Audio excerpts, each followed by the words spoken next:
மிகப்பெரிய கடல் பல்லுயிர் வாழிடங்களின் முதன்மை பண்பு என்ன? ஏ. அவை முதன்மையாக உறைந்த நீர்நிலைகள். பி.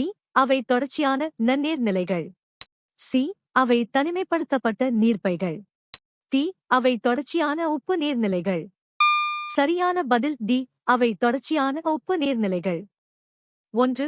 சரியான விடை டி. சோகஸ்மேலி கடல் பல்லுயிர் வாழிடங்கள் பூமியின் பரப்பளவில் சுமார் 71% கொண்டுள்ள மிகப்பெரிய நீர்வாழ் மண்டலமாகும். இவை ஒன்றோடொன்று இணைக்கப்பட்ட தொடர்ச்சியான உப்பு நீர்நிலைகளாக காணப்படுகின்றன. பின்வருவனவற்றில் பெரிய அளவிலான தொழிலுக்கு உதாரணம் எது? ஏ. மட்பாண்டம் பொட்ரி. பி. ஜவுளித் தொழில் டெக்ஸ்டைல் இண்டஸ்ட்ரி. சி. கைவினைப் பொருட்கள் ஹேண்டிகிராஃப்ட்ஸ். டி. குடிசைத் தொழில் காட்டேஜ் இண்டஸ்ட்ரி. சரியான பதில் பி. ஜவுளித் தொழில் டெக்ஸ்டைல் இண்டஸ்ட்ரி. 3. சரியான விடை ஜவுளித் தொழில் அதிக முதலீடு, நவீன இயந்திரங்கள் மற்றும் ஆயிரக்கணக்கான தொழிலாளர்களைக் கொண்டு இயங்கும் ஒரு பெரிய அளவிலான தொழிலாகும்.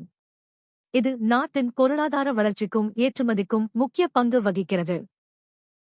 சூறாவளியின் முதன்மை பண்பு என்ன? ஏ. நிலையான காற்று. பி. உயர் அழுத்தம். சி. அழுத்தம் இல்லை. டி. குறைந்த அழுத்தம். சரியான பதில் டி. குறைந்த அழுத்தம். 1. சூறாவளி என்பது மையத்தில் குறைந்த அழுத்தத்தையும் அதைச் சுற்றி அதிக அழுத்தக் காற்றையும் கொண்ட ஒரு வானிலை அமைப்பாகும். மையத்திற்கும் சுற்றியுள்ள பகுதிக்கும் இடையே உள்ள அழுத்த வேறுபாடே சூறாவளியின் தீவிரத்தை தீர்மானிக்கிறது. 2. சுருங்கிய நீராவி பல்வேறு வடிவங்களில் விழுவதற்கான செயல்முறைக்கு என்ன பெயர்? ஏ. சுருங்குதல் கண்டென்சேஷன். பி. ஆவியாதல் எவாப்பரேஷன். சி. நீராவி போக்கு டிரான்ஸ்பிரேஷன். டி. மழைப்பொழிவு பிரிசிபிடேஷன். சரியான பதில் டி. மழைப்பொழிவு பிரிசிபிடேஷன். 8. வளிமண்டலத்தில் உள்ள நீராவி குளிர்ந்து மேகங்களாக மாறி பின் புவியீர்ப்பு விசையினால் மழையாகவோ அல்லது பனியாகவோ விழுவது மழைப்பொழிவு எனப்படும். இது நீர் சுழற்சியின் ஒரு முக்கிய அங்கமாகும். ஏ. சுருங்குதல் என்பது நீராவி திரவமாக மாறும் ஒரு நிலை மட்டுமே. தொழில்களின் அமைவிட காரணிகள் எந்த 2 குழுக்களாக பிரிக்கப்பட்டுள்ளன? ஏ. பொருளாதார மற்றும் சமூக காரணிகள். பி. புவியியல் மற்றும் பொருளாதார காரணிகள். சி. புவியியல் மற்றும் வரலாற்று காரணிகள். டி. அரசியல் மற்றும் சுற்றுச்சூழல் காரணிகள். சரியான பதில் பி. புவியியல் மற்றும் பொருளாதார காரணிகள். சரியான விடை பி. சோகஸ்மேலி தொழிலகங்கள் அமைய மூலப்பொருட்கள் போன்ற புவியியல் காரணிகளும் மூலதனம் போன்ற பொருளாதார காரணிகளும் மிக அவசியம். இவை இரண்டும் ஒரு தொழிற்சாலையின் லாபத்தை தீர்மானிக்கின்றன. சூரிய ஆற்றலை அதிகமாக பயன்படுத்தும் நாடுகள் யாவை? ஏ. பிரேசில், அர்ஜென்டினா மற்றும் தென்னாப்பிரிக்கா. பி. சீனா, இந்தியா மற்றும் ரஷ்யா. சி. ஜெர்மனி, பிரான்ஸ் மற்றும் கனடா. டி. ஜப்பான், இத்தாலி மற்றும் அமெரிக்க நாடுகள். சரியான பதில் டி. ஜப்பான், இத்தாலி மற்றும் அமெரிக்க நாடுகள். சரியான விடை டி. சோகஸ்மேலி ஜப்பான், இத்தாலி மற்றும் அமெரிக்க நாடுகள் சூரிய ஆற்றல் தொழில்நுட்பத்தில் ஆரம்பத்திலிருந்தே அதிக முதலீடு செய்து அதை பெருமளவில் பயன்படுத்தி வருகின்றன. இந்த நாடுகள் புதுப்பிக்கத்தக்க எரிசக்தி உற்பத்தியில் உலக அளவில் முன்னோடிகளாக திகழ்கின்றன. இந்தியாவில் சர்க்கரை உற்பத்தியின் முக்கிய ஆதாரம் எது? ஏ. உருளைக்கிழங்கு பொட்டேட்டோஸ். பி. கரும்பு சுகர் கேன். சி. சர்க்கரை வள்ளிக்கிழங்கு சுகர் பீட்ஸ். டி. சோளம் கார்ன். சரியான பதில் பி. கரும்பு சுகர் கேன். சரியான விடை பி. சோகஸ்மேலி இந்தியாவில் சர்க்கரை உற்பத்தியில் கரும்பு முதன்மையான ஆதாரமாக உள்ளது. மேலும் இந்தியா உலகின் மிகப்பெரிய கரும்பு உற்பத்தியாளர்களில் ஒன்றாகும். கரும்பு ஒரு வெப்பமண்டல பயிர் மற்றும் இது சர்க்கரை ஆலைகளுக்கு தேவையான மூலப்பொருளை வழங்குகிறது.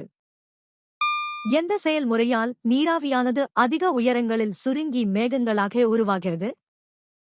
ஏ. ஆவியாதல் எவாப்பரேஷன். பி. மழைப்பொழிவு பிரிசிபிடேஷன். சி. ஒடுக்கம் கண்டென்சேஷன். டி. நீராவி போக்கு டிரான்ஸ்பிரேஷன். சரியான பதில் சி. ஒடுக்கம் கண்டென்சேஷன். 9. வளிமண்டலத்தில் உயரே செல்லும் நீராவி குளிர்வடைந்து வாயு நிலையிலிருந்து திரவ நிலைக்கு மாறும் ஒடுக்கம் கண்டென்சேஷன் என்ற செயல்முறையால் மேகங்கள் உருவாகின்றன. இந்த நீர்த்துளிகள் தூசுக்களுடன் இணைந்து மேகங்களாக திரள்கின்றன. அணுமின் நிலையங்களுக்கான முதன்மை ஆற்றல் ஆதாரம் என்ன? ஏ. காற்று மற்றும் சூரியன். பி. யுரேனியம் மற்றும் தோரியம். சி. உயிரிப்பொருள் மற்றும் நீர் மின்சாரம். டி. நிலக்கரி மற்றும் இயற்கை எரிவாயு.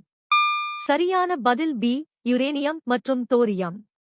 சரியான விடை பி. சோகஸ்மேலி அணுக்கரு பிளவு வினைக்கு தேவையான எரிபொருளாக யுரேனியம் மற்றும் தோரியம் பயன்படுத்தப்படுகின்றன.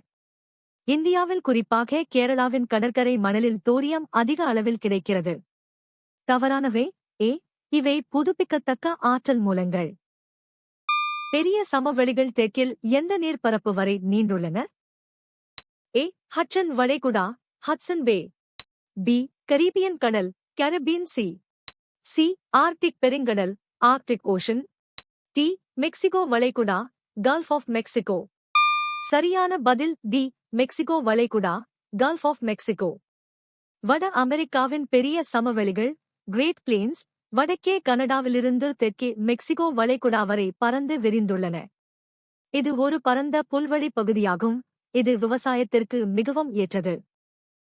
ஹட்சன் வளைகுடா சமவெளிகளின் வடக்கு எல்லையில் அமைந்துள்ளது. எரிமலை பொருட்கள் வெளியேற்றப்படும் திறப்பு பகுதி என்னவென்று அழைக்கப்படுகிறது? ஏ. உச்சி, சமிட். பி. எரிமலை குழாய், கண்டியூட். சி. எரிமலை வாய், கிரேட்டர். டி. எரிமலை துளை, வெண்ட். சரியான பதில் டி. எரிமலை துளை, வெண்ட். சரியான விடை டி. எரிமலை துளை, வெண்ட்.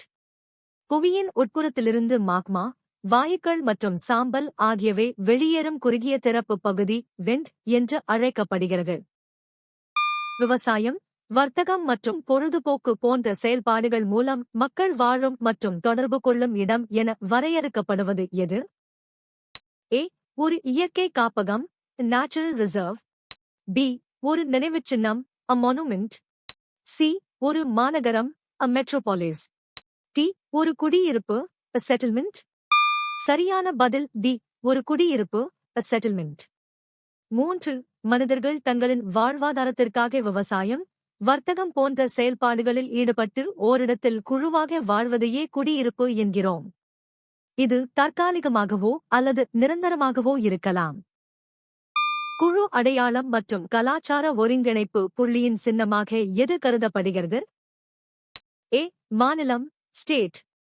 பி. மதம், ரிலிஜன். சி. மொழி, லாங்குவேஜ். டி. அரசியலமைப்பு, கான்ஸ்டிடியூஷன். சரியான பதில் பி. மதம், ரிலிஜன். சரியான விடை பி. சோகஸ்மேலி மதம் என்பது ஒரு குறிப்பிட்ட சமூகத்தின் கலாச்சார விழுமியங்களையும் நம்பிக்கைகளையும் ஒருங்கிணைக்கும் ஒரு முக்கிய சக்தியாகும். இது ஒரு குழுவின் தனித்துவமான அடையாளத்தை வெளிப்படுத்தும் புள்ளியாக திகழ்கிறது. சிரிக்கும் கோகாபுரா என அறியப்படும் பறவை இனம் எது? A. Emu, emu. B. Platypus, platypus. C. Kookaburra, kookaburra. D. வானவில் லோரிகீட், ரெயின்போ லோரிகீட். சரியான பதில் சி. கூகாபுரா, குகப்ரா. சரியான விடை சி. சோகஸ்மேலி கோகாபுரா என்பது ஆஸ்திரேலியாவை தாயகமாகக் கொண்ட ஒரு பறவை. இது மனிதன் சிரிப்பது போன்ற ஒலியை எழுப்பும் தனித்துவமான பண்பைக் கொண்டது. இது காட்டின் சிரிக்கும் கழுதை என்றும் அழைக்கப்படுகிறது. ஆரம்ப நாட்களில் மக்கள் ஓரிடத்திலிருந்து மற்றொரு இடத்திற்கு என்ன செய்தார்கள்? ஏ. அவர்கள் அரசாங்கங்களை நிறுவினர். பி. அவர்கள் பொருட்களை வர்த்தகம் செய்தனர். சி. அவர்கள் இடம் பெயர்ந்தனர். டி. அவர்கள் குடியிருப்புகளை கட்டினர். சரியான பதில் சி. அவர்கள் இடம் பெயர்ந்தனர். சரியான விடை சி. சோகஸ்மேலி ஆரம்பகால மனிதர்கள் உணவு, நீர் மற்றும் தகுந்த வாழ்விட தேடலுக்காக ஓரிடத்திலிருந்து மற்றொரு இடத்திற்கு தொடர்ந்து இடம் பெயர்ந்தனர். இந்த நாடோடி வாழ்க்கை முறையே மனித நாகரிகம் உலகம் முழுவதும் பரவ காரணமாக அமைந்தது. மனித செயல்பாடு இயற்கையை எவ்வாறு பாதிக்கிறது அல்லது இயற்கையால் எவ்வாறு பாதிக்கப்படுகிறது என்பதை கையாளும் புவியியலின் கிளை எது? ஏ. பொருளாதார புவியியல், எக்கனாமிக் ஜியோகிராஃபி. பி. அரசியல் புவியியல், பொலிட்டிக்கல் ஜியோகிராஃபி. சி. மனித புவியியல், ஹியூமன் ஜியோகிராஃபி. டி. இயற்பியல் புவியியல், பிசிக்கல் ஜியோகிராஃபி. சரியான பதில் சி. மனித புவியியல், ஹியூமன் ஜியோகிராஃபி. சரியான விடை சி. சோகஸ்மெலி. மனித புவியியல் என்பது மனித சமூகங்களுக்கும் அவை வாழும் இயற்கைச் சூழலுக்கும் இடையிலான உறவை ஆராய்கிறது. இது மக்கள் தொகை, குடியேற்றம் மற்றும் கலாச்சாரம் போன்ற அம்சங்களை உள்ளடக்கியது. நீர்மூழ்கி பள்ளத்தாக்குகள் சப்மரீன் கேனியன்ஸ் என்றால் என்ன? ஏ. தட்டு ஒன்றுகூடல் பகுதிகள். பி. தட்டையான உச்சி கொண்ட கடல் மலைகள். சி. நீருக்கடியில் உள்ள மலைகள். டி. கடல் தளத்தில் உள்ள ஆழமான பள்ளத்தாக்குகள். சரியான பதில் டி. கடல் தளத்தில் உள்ள ஆழமான பள்ளத்தாக்குகள். சரியான விடை டி. சோகஸ்மெலி. நீர்மூழ்கி பள்ளத்தாக்குகள் என்பவை கண்டச் சரிவுகளில் காணப்படும் ஆழமான மற்றும் செங்குத்தான பக்கங்களைக் கொண்ட பள்ளத்தாக்குகள் ஆகும். இவை பெரும்பாலும் ஆறுகளின் அரிப்பினாலோ அல்லது கடலடி நீரோட்டங்களாலோ உருவாகின்றன. இனம் ஒரு உயிரியல் குழுவாக எவ்வாறு வரையறுக்கப்படுகிறது? ஏ. ஒரு கலாச்சாரக் குறியீடு. பி. ஒரு மொழியியல் பிரிவு. சி. ஒரு சமூக கட்டமைப்பு. டி. மனித இனத்திற்குள் ஒரு குழுவாக. சரியான பதில் டி. மனித இனத்திற்குள் ஒரு குழுவாக.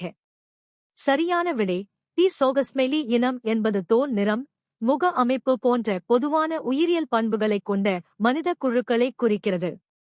இது மரபு ரீதியாக ஒரு தலைமுறையிலிருந்து அடுத்த தலைமுறைக்கு கடத்தப்படும் பண்புகளின் அடிப்படையில் பிரிக்கப்படுகிறது. நீங்கள் எத்தனை சரியாக பதிலளித்தீர்கள்?